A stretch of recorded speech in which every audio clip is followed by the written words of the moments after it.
What's going on, guys? What's cracking? Today is Colton's day. He's an idiot, but he is here. Look at him over there. Say hi, Colton.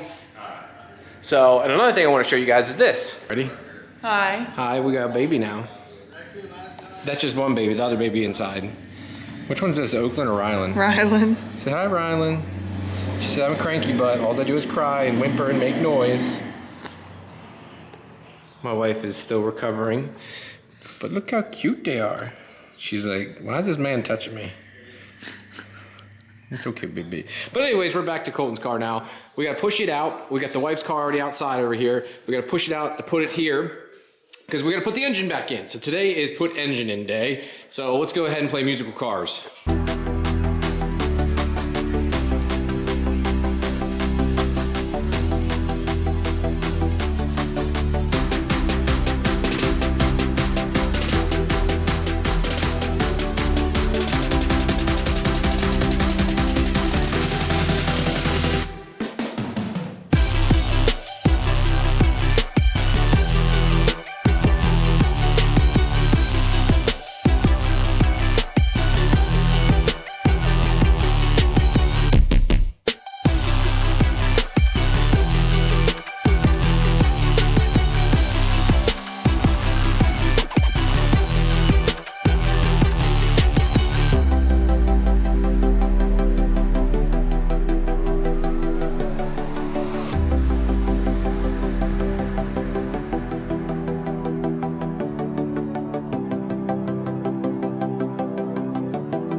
So we kind of went over the montage there, but this is where we're at. This is a Miggy built turbo kit. You can see we've got the engine in now, and we've done quite a few other things. So if you guys don't want to listen to me talk, then you're probably going to end the video here because I'm going to kind of go over what we've done so far. So again, this is a Miggy built turbo kit. This is designed for an NA engine, obviously, because obviously the flange is different. Now, one thing we noticed off the bat, it seemed like this was really set far back, and I'm like, why did you do that? And I kept forgetting we did remove the distributor. He designs this so it fits with a distributor on it, even with a massive turbo. So yes, it does sit a little bit further back, but it was designed with a distributor in mind. We're not gonna run one, so it doesn't matter for us. This is a twin gate, and this is twin 45 millimeters. He is running some bougie Turbo Smart wastegates. I don't even run these. I think I'm gonna run these on the wife's car. I really, really like these. I like how compact they are. I'm probably gonna run 40 millimeter. The ones are slightly smaller, but very, very nice little setup. We went ahead and ran some wiring too. So relocated the battery to the back, ran the wiring up, and comes out here. We've also got a Powerhouse Racing overflow tank. We've got a Powerhouse Racing overflow tank, I'm sorry, for coolant. That one is for the power steering, all hooked up. We've got the little power steering adapter fitting here too. We've got a Powerhouse Racing billet, I forget what this is called. What would you call that for the timing belt there? So it doesn't snap off, but this piece here, I've got one on my Super too, in case when you're running a manual, you can run into issues and that cracks, you lose timing, you're gonna have a bad day. So got that installed too. It is running a Borg Warner S369 SXE. Now, one thing that we did have to work with, we have to get the downpipe redone. It was originally designed for an IS300, and he wasn't sure if it was going to fit, and it didn't. That's fine. Miggy already said, hey, I'll take care of it. I'm gonna make you a pie cut downpipe and make you some new dump tubes. He's got a Super there personally on his shop. He said, I'll jig it up off of that. He's been really good to deal with. The only thing we said, and we joke around because he even has it in his, I'm not sure where the sticker's at I think the sticker even said something like, better late than never. It did take a while to get this. He ordered it back in November, and here it is March, well, April now, but we got this back in March, mid-March. It did take a while, but the kit is nice. The manifold's very nice. Fit and finish was very good. Yeah, I'm very impressed. It is tight against this frame rail. You can see here, it is tight, but it's not going to rock enough to ever hit it or do anything. My Powerhouse Racing one's pretty close also. It's just, you're limited on space. You got a big runner manifold. You're limited on the space you can work with, especially when you got dual gates. So yeah, I'm impressed. Very, very happy with it. We also did the Powerhouse Racing lines there, just like we did on my wife's car. Just got some little odds and ends to do. Went ahead and put the AC and power steering, like I said, back on. I did a little bit of wiring. Jose at Kaizen Motorsports said he'd have the harness done between the 5th and 10th here of April. So that will be here. So we're really making some serious progress. Got some other things too. Have his manifold here. We did put it on. Now, I've been using it on the wife's car here for a lot of things, because look at this. You got a 3D printed billet adapter. Well, what's this for? This is so that you can run these MCC loyalty manifolds with a Bosch throttle body. So no more do you have to worry about running a cable and all that. You can run drive-by-wire. So this is one of the prototypes. Once it's finalized, it will be out of billet aluminum. Let me come over here. Here is the throttle. This is the Bosch throttle. Like now, a lot of people used to run the GM ones. The reason I don't like the GM, because the electronic motor sticks off so far. These are much more compact. This is only 82.5 millimeters. This is based off the Porsche GT3, where the GM one is 90. But in all reality, for most of us, that's unnecessary. The factory manifold will easily support 1,000 horsepower. This, with an 82.5 millimeter throttle, would, I mean, safely do 1,200 wheel horsepower. We're not going for any of that, but it's just nice to have. No longer do you need an idle air control valve. You can get your cruise control back. It does everything. It just simplifies it, because this takes care of everything for you. You don't need all these extra boxes. Honestly, makes life just a lot simpler. The only other thing you will need to buy with this is you will have to buy a drive-by-wire pedal. Your ECU has to handle it, but any modern ECU handles drive-by-wire now. It's such a common thing. Almost every Honda since 2003 and up had it, so almost every ECU handles that, so I wouldn't be worrisome of it. The next thing you guys are going to be waiting for, this car is going to be running the very first new Granis Racing cell. What I mean by that is, yes, it will be a T56 Magnum, but it's going to be using his brand new aluminum bell housing. We'll be the first ones to install it, and we'll be getting a video out for you ASAP. The biggest thing with the new bell housing is this. So the biggest thing with it is, in my Supra, we went through this because originally you didn't have to index them.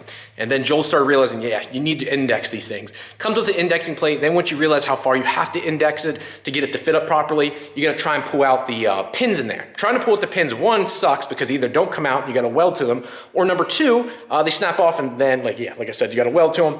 And it's expensive. The pins aren't cheap. This eliminates all that. They're already properly indexed for the Toyota Supra, and you don't have to do any of that. It bolts up and ready to go. The other thing is less noise, less vibration. Everyone says the Magnum's so loud. It's not the Magnum, it's the damn bell housing. It's a solid steel bell housing.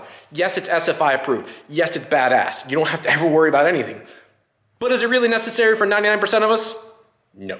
The aluminum ones, which almost every manufacturer uses, is all we really need. If you're truly drag racing with it, yes, you do need the SFI bell housing. But even then, unless you're doing it professionally, you really don't need it, because if I go to the drag strip right now with the V160, I don't need it either. So, it is what it is for me.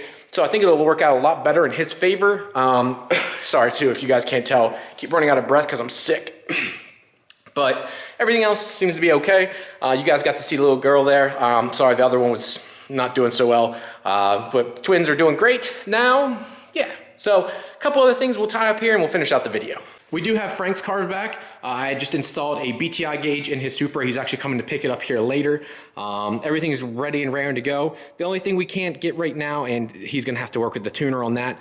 We double checked all the wiring and stuff. The tuner let me know, hey, your wiring's good. I just need to tweak the traction control and boost control inside the AEM. We went through it, made sure all the changes were properly happening, making sure my wiring was, reading all the inputs and outputs. And he said everything I had was right, so we're good there.